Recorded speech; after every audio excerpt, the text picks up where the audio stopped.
G'day fellas and welcome to a casted game. Spawning in on the west side of the map in the colour pink, playing as the Chinese, we've got Louis MT. And on the east side of the map, in the colour yellow, playing as the Mongols, it's Beastie Cutie. Ladies and gentlemen, welcome to Ancient Spires, a map that we rarely cast, but today we decided to cast it. I saw Beastie, I saw Louis, I saw they were in a game, and I said, well, you know what? We got to see two Titans go up against each other. Obviously, for anybody unfamiliar with Louis, part of the Asian community, definitely the best player that they've got. Currently sitting at, I think, about rank 4 on the ladder, maybe rank 3 when you account for all the Smurfs. I think only ahead of him is the Muslim, Beastie, and Marine Lord. So it definitely goes to show that Louis has been grinding hard. I think what's also interesting to note, he's gone from Diamond was this like the last season or maybe the season before? And now he's not just Conqueror 3, but he's like Conq 3 plus, each plus obviously referring to 100 points of ELO. And he's doing very well for himself. So I'm impressed. Is this guy the most improved player of 2023? Perhaps. Have to see. We'll have to wait. Because we've got an interesting matchup. Mongols against Chinese. I'm a big fan of this matchup. I love playing this matchup as the Chinese, just largely because you've got a lot of control in this matchup. One of the big things that you look to do early on as the Chinese in this matchup is get down that early barracks. So expect to see Louis dropping down an early barracks. I love putting my barracks next to the mill, just because that way I can make sure I'm juggling between my mill and my barracks with my Imperial Official. It's a bit difficult to do, and it's one of those gamer moves, but it is definitely possible. So expect to see that, because in this matchup, even if Beastie's not being aggressive, you can always look to put pressure onto his Uvu. But of course, it's Beastie, the king of the Mongols. Well, to be honest, the king of the Malians, but he's the Mongol prince as well. At least in my heart, he's king of the Mongols. But he looks to start it off with some early aggression, as is somewhat typical. We'll take a look over at the base of Louis and see whether there's any good tower positions. There is a couple, actually. The first one is right here, which hits both gold and gives you a way onto wood. But then, of course, a second, much greater position is going to be this one right at the front. Allows you, and we can actually see right now, Louis is going to be picking up the tower rushes on the way, spots the villagers, spots the villager, spots the spearman. So best spot is probably somewhere around here. You don't want to get it in too close, but you just want to make sure that it's pixel perfect. Now, Louis knows that, so expect him to be dropping down that barracks shortly. You can see him stacking up quite a bit of resources at the moment, but I'm suspecting a lot of this is going to be for spears. There's no indication that he's intending to go for the water. And we've seen somewhat different strategies, different openings, depending on the civilization that you play. But obviously here, the Chinese, it's going to make sense that that Louis looks to defend. But barracks going to be going down. Bit of an interesting spot for the barracks. It means it's a lot more walking distance for the Imperial Official. But I guess if you're not too worried about it, then, I mean, at this point, you can see that Louis can probably pump out like 5 or 6 spearmen just back to back at this point, even with the Imperial Official not on the food. But we're right on board with Beastie now, as we do indeed see that the outpost is going up as we suspected. How's it looking with regard to its pixel perfectness? It's probably about 1 tile away, but that's okay. You don't want to ever risk it when you're going up against the Chinese. You don't want to give them an idea of where you are, but obviously Louis, he's got pretty good game sense. He knows exactly what's happening. He doesn't see 2 spears and a villager walking across the map for a picnic. He knows that they're there for a party, and of course we see that Imperial Official now coming over, and you can see the power of the Imperial Official in the early game as the Chinese. Only 1 Rax is needed, but you get the equivalent of 2.5, and immediately moves out, finds the villager. Beastie, is he paying attention? He might not be, and indeed the villager going to be a bit late to the party to run away, and outpost gets cancelled. 4 vills, or 4 spears going to be here, 5 spears, and now he's somewhat cut off reinforcements because there were 2 spears around the backside. The reinforcements were on the way. 2 more spearmen. But things not going well for Beastie at the start. Down 1 villager. Now keep in mind, the Mongols start -1 villager. And not because they have 1 less villager than everybody else, but it takes them a good 20 seconds to get into position and then get that TC unpacked. Remember that to unpack the TC, it takes up, or to pack up the TC, sorry, to repack. Wait, is it pack up? No, it's pack down the TC. To unpack. Let's go with unpack. To unpack the TC, it takes like 5 seconds, I think, to do that. So you got to find a spot, you got to click the spot, you got to move to the spot, then you got to unpack in the spot. That's about 20 seconds that it works out to be. So you can see Louis got a 2 villager advantage here. And we're not even talking about the Song Dynasty that is inevitably going to be coming in for Louis. But the Silver Tree going to be picked up here by Beastie. So going to be opting for trade. Now he's got 2 options for how we can play it. And often we do see him look to use both of those options. The first one is the trade post in the west, or rather the south of the map, and the second one is the trade post in the north. Now, one of the ways that you could look to play this is put the market in the corner and then trade to both, or you could look for a market down along this edge of the map. You probably want to go somewhere around here maybe, and then that way you've got a little bit better of a route. You ideally don't want it really coming down here, so maybe market here. The alternative is that you look for a market along this wall here and begin trading to this trading post, but it's a bit difficult. Your enemy's quite close to that one, so it does give you a bit of a disadvantage there. But we do see Beastie aging up. It's a little bit of a slow age up, not too quick, 5.5 minutes, and at the same time, Louis going to be doing the same thing. Now, I'm curious what kind of strategy Louis looks to play here, because there's a couple of ways to deal with trade, and he is going to spot out the landmark. You can see him moving into position now. So as soon as that landmark gets spotted, I'm curious to see what he does, because normally my favorite thing to do when dealing with trade, especially in this matchup in particular, it's just go straight Castle Age. Go straight Castle Age, supervise out a couple of knights, and let the knights deal with the trade, because spears can try and chase you, but they're not going to be able to. The knights are always going to be faster, and especially in this matchup against the Mongols, knights are just going to reign supreme until the Mongols are up to Castle Age. And look, they'll be up pretty quick behind you. And it looks like Louis is going to be doing that exact same thing. So we see 10. Louis, this is a lot of villagers on gold right now. What is Louis doing? So he's got 5 vills on food. Interesting. 10 vills on gold. At this rate, he's going to be saving thousands of gold before he even hits Castle Age. So curious decision. Khan coming back out though. Going to get spotted out by Louis' scout. We'll ride on board with Beastie as he begins moving his silver tree into position and begins looking for a trade. Spears in the north do get their upgrade. Hardened coming through. And Mongol Khan moving out across the map, looking to get a bit more information. Let's see exactly what Beastie's up to. So Beastie is going to be trading towards the north. Definitely makes a lot of sense just because it is a bit safer. Obviously, there's spears up here, so I'd expect to see maybe even a couple of archers coming out soon. We'll have to wait and see what he does. He's got enough resources almost to drop down that archery range if he looks to do it.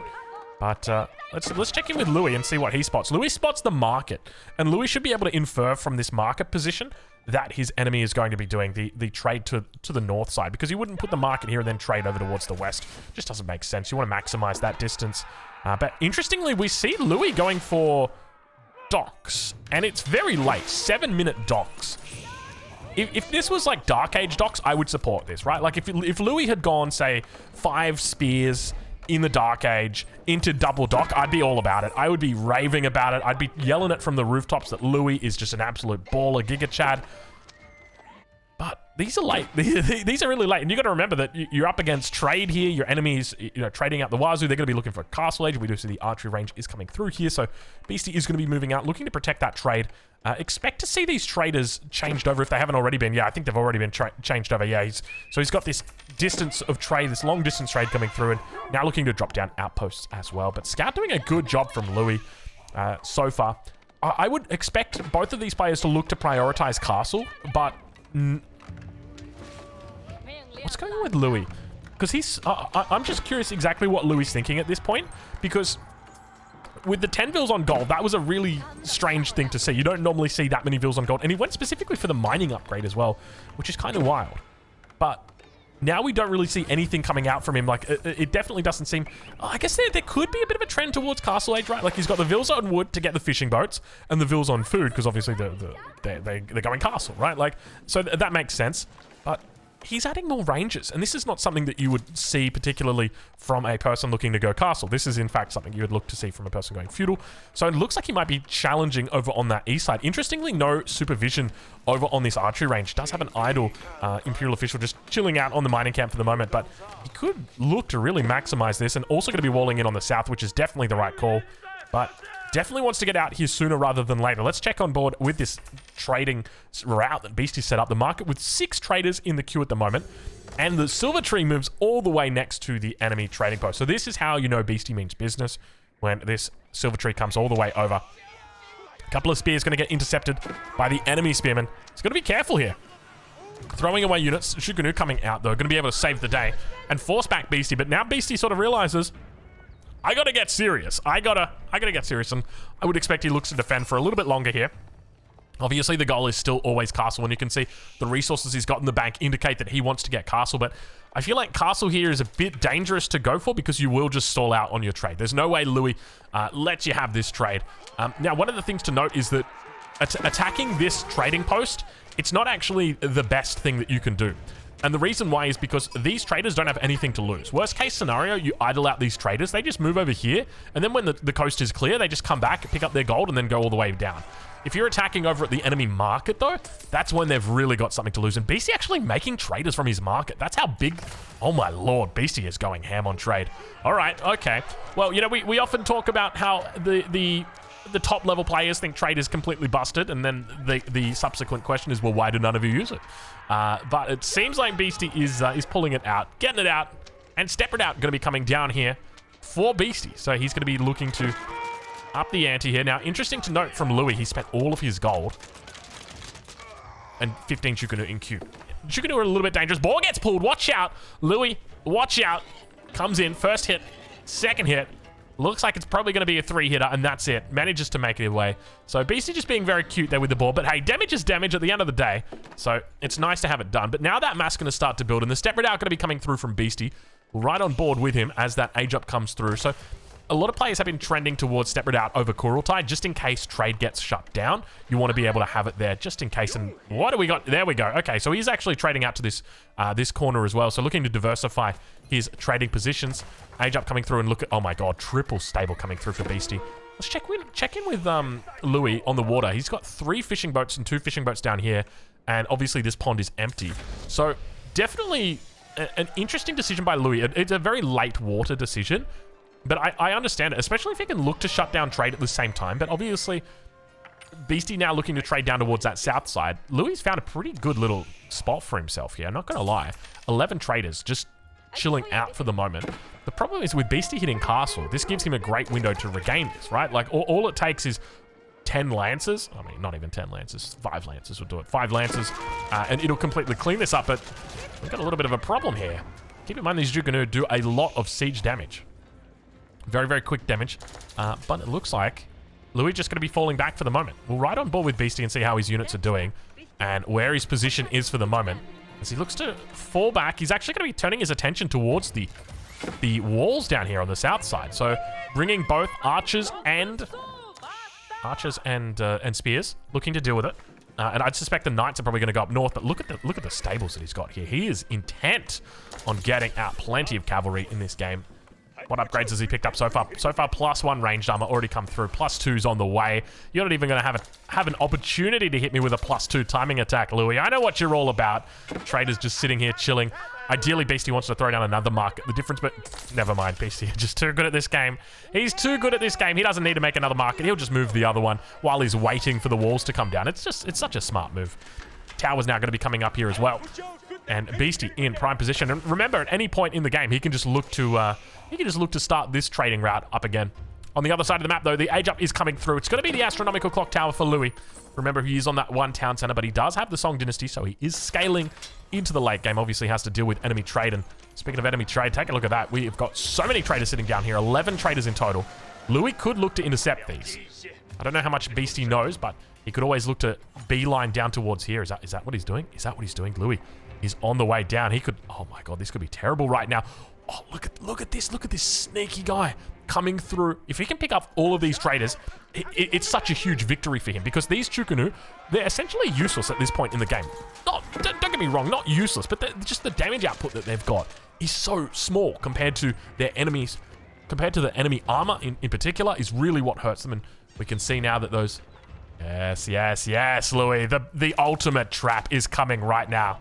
Go, Louis, go. Veterancy comes through on the Chukunu. He's got +2 as well. He is going to be pumping out serious damage, but the +2 range armor, and Louis looks to snipe out the trade route like a bandit on a train line. Watch as he takes out all of the traders. Look at the snipe. You want to try trade? Try one of these besides. But he only manages to get like 3 or 4 of the traders, and all the rest of them go through. And remember, these traders are discount traders. He paid a penny for these traders, or not a penny, but you guys get the point. He paid half the gold cost he should be paying for those traders. So it's not like Beastie really loses that much. The main thing that he's losing is just the resources from the... Oh my God, look at the resources. 201 gold. Okay, Beastie just lost like 1,000 gold. That was a lot of gold. 7 traders going down. If it was 7 or 6 because of the first villager, so 6 traders, that was 1,200 gold he just lost. But now Beastie with huge numbers here. Where does his opponent go from this? Louis now starting to get some palace guards out, moving into spears as well. Expect a nest of bees in queue soon, but interesting decision to be going into this. I'm surprised he just doesn't move straight into like a huge amount of spears. Together with horsemen, that's an option for him. You can go crossbow spear, that's another great combo, or just go into really heavy knights. Lots of knights would make a lot of sense here, but a little bit of trouble. Does he move into a demo potentially? Not going to spot out any demos at this point, but it could definitely land. Yam network coming in. Veterancy on the spears also coming through for Louis, so doing the right thing here. But the numbers for Beastie looking pretty solid. 15 minutes into this game, Beastie going to start pushing towards that base. Chukunu trying to find a window through, but just keep in mind those lancers have got perfect armor to counter the enemy Chukunu, and the Chukunu moving forward, just going to start sniping out the enemy archers, and Louis just sacking all of his Chukunu, instead just looking to take out the archers. So interesting decision from him here. We'll ride on board over with Beastie though and see how he's doing, because I would suspect the trade is going to be absolutely crazy. He's only at 12 at the moment. What's this trade route at the top? 87 gold. So you're talking 87 versus 200, and I love that these guys all come in one complete section. Knights, or rather lancers, doing some pretty decent work back here. Not a lot of units to contest this. And Louis going to try and get back on his feet. It's going to be tough for him, but I tell you what, that is one way to intercept trade. He came through, he hijacked that lane. It was beautiful. It looked like the three... Is it the Three Musketeers? I remember when I was a kid, I used to watch this cartoon, and there were these bandits that would come onto the train line, and they would stop the train, and they would get the princess and tie her up. I think that was it. Maybe that was it. Maybe that's something else I was watching more recently on a certain website. Anyway, I'll leave those thoughts to myself. Veteran Spearman now coming through for Louis, and the numbers start building. This is exactly what he needs. The problem that he's going to have is the economy right now for Beastie is absolutely troppo. And Beastie is not the kind of guy to take his foot off the accelerator. Louis really needs to stabilize. He needs to establish himself, drop down that second town center, start preparing himself for the late game, because right now, Beastie is just overwhelming him, and he doesn't have the opportunity to do that. Beastie just going to continue putting on the pressure, and Louis just moving into this basic feudal composition, this Chukunu together with the spear combo. The Khan goes down, but don't suspect the game will get called. Beastie not the type of guy to surrender after losing a Khan. Let's just say that much. Interesting villager position. Look at these guys. Where do you guys think you're going? Excuse me? That is a bit of a walk right there. All right, well, let's ride on board with Beastie and see how he's doing. 21 traders, and that's really what seals the deal. These traders are just something else. These guys are just built differently. 201 gold coming through on these trades for Beastie. It's a lot. It's a lot of gold. The knight number's going to continue building. Beastie can just play knight archer here. He'll be really happy with it. For a response from Louis, he needs to go crossbow spear and then start adding in some nest of bees. That's probably the only way he's going to be able to deal with it. But look at this. Louis finding the villas down towards the south side. Definitely what he can use to get back into the game. The problem is, a lot of these villagers have got very low health, and now Beastie looks to try and capitalize on this attack on the south side, clearing it out and then maybe converting these units into some villager kills. But spears fortunately arrive to save the day, and there's plenty of them here. But just keep in mind, this is a really good trade for Beastie. He's just keeping Louis' numbers down. Louis wants to try and stack up lots and lots of spears, but look how much damage those lancers are able to do. He completely cleans up the ground. Ville's going to head on out of here. These guys have got their textiles, and they got GG's out. It's all over. Fellas, go and check out Beastie. I'm going to leave a link in the description where you can catch him, where you can go watch him live. And I will catch you guys in the next one. Thank you so much for watching.